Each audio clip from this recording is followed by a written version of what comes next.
After years of the Mag 7 driving market gains, there's finally some broader participation playing out in the markets this year. The majority of the tech cohort taking a back seat. So who's leading the gains? Let's ask our very own Jared Blikre, markets and data editor, also host of Stocks in Translation. Jared, take it away.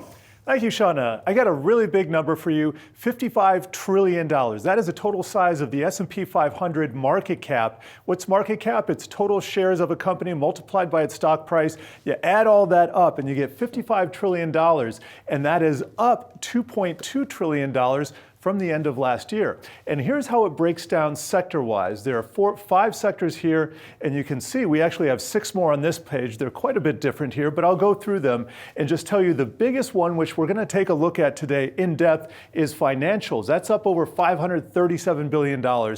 So basically 1/4 of all those S&P 500 gains have been concentrated in the financial sector. And we talk a lot about tech and some of the tech-related fields, but we have seen this broad participation. We've seen other sectors like materials step up, like healthcare step up. Now, healthcare is number 4 here. It's up $317 billion. And if you're wondering what these little white squares are, those correspond to the y-axis on the right, and that tells you how much the sector is up year to date. So financials are up roughly about 6%, and that's actually kind of middle of the pack for them. Energy, and I'm going to show you our other screen here, energy is number 1. That's up 8%, but as you can see, it's only a $96 billion gaining sector this year. It's much, much smaller than financials and healthcare and some of those others we were looking at. Industrials, that's also in the middle of the pack. That's up $205 billion.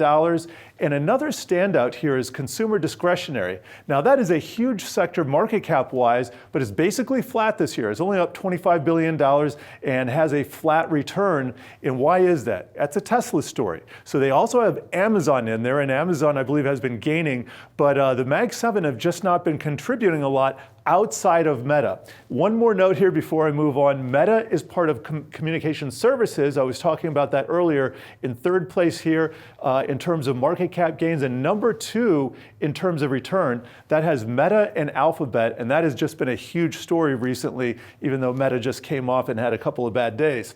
Now here is the financials. So here's the financials sector and how it breaks down into industry groups, because there's a hierarchy that we can explore here. So we oftentimes think of banks as the financial sector. That's Citigroup, that's JP Morgan, Goldman Sachs. In fact, those are the biggest members, and so they get a lot of the press. They are up $192 billion this year. Financial services, we have those as well. Capital markets, those are some of the exchanges like NASDAQ and ICE, which owns the New York Stock Exchange, as well as some of the service companies like S&P Global, for instance, and Moody's. Then we have insurance. Insurance is a big part of it. A lot of times it gets overlooked, but that is a huge financial component that depends on interest rates and their structure, similar to how banks perform. And then consumer finance as well, although you can see that's the smallest. So let's take a look inside a heat map, and I have all of the individual companies, about 70 plus within the financial sector, and let's do a year-to-date total so we can see what's going on.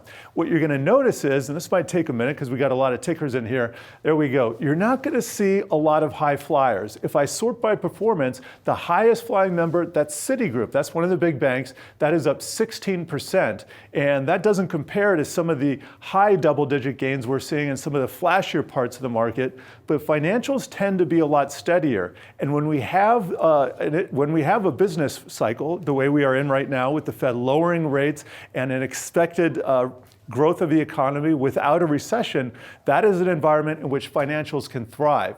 And here is the biggest one. In the upper left, we have a mega cap. It's a $1 trillion company. That's Berkshire Hathaway. And while it's not classified as an insurance company, it's somewhat of a conglomerate.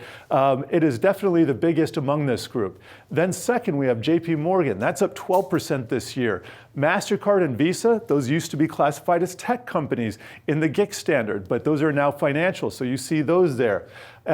If I sort by performance again, you're going to see a definite bifurcation of winners and losers. The biggest loser here is MarketAxess. That's down 17%. That's like a bond market or credit exchange. But some other notable names. We have PayPal, that's down 11%. Private equity names like KKR or Apollo Global, our parent company, and some others, those are in the red. And again, the highest line here, which has some of the best returns, those tend to be some of the bigger banks.